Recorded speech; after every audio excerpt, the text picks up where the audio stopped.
There are many that believe we are on the verge of the biggest military confrontation in the European time zone since 1945. That is just how serious the situation in the Ukraine is. We know already, of course, that the British have sent some soldiers and some defensive equipment, the Americans considering sending troops, NATO too, NATO members considering sending some troops to help the Ukrainians, the Germans providing an obstruction to that. But whichever way you cut it, this is a very serious situation. And yet, whilst earlier today we did begin to withdraw people from our embassy in Kiev, our response to this, once again, is in complete and utter chaos as questions about the legitimacy of our government and our Prime Minister have to be asked.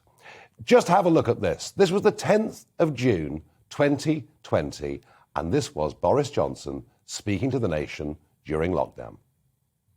I urge everyone to continue to show restraint and respect the rules which are designed to keep us all safe. And it's only because of the restraint that you've all shown so far, that we're able to move gradually out of this lockdown. So please, to repeat what you've heard so many times before, stay alert, maintain social distancing, keep washing your hands.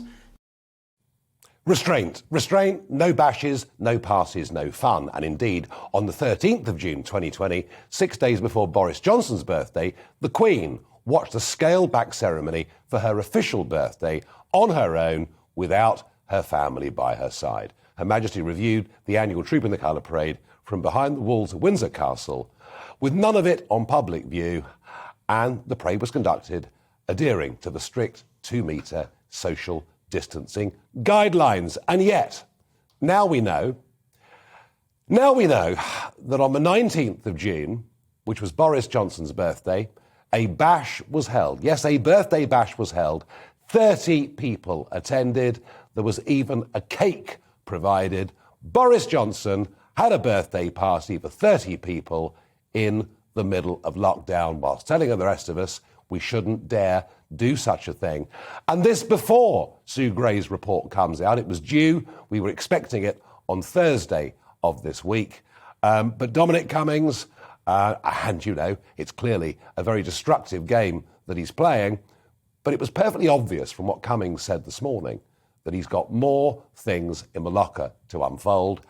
And frankly, the deeper the problems Boris Johnson gets into, the worse things are for the Conservative Party, as they seem to be sinking into a series of mini-civil wars just at this moment of potential military confrontation.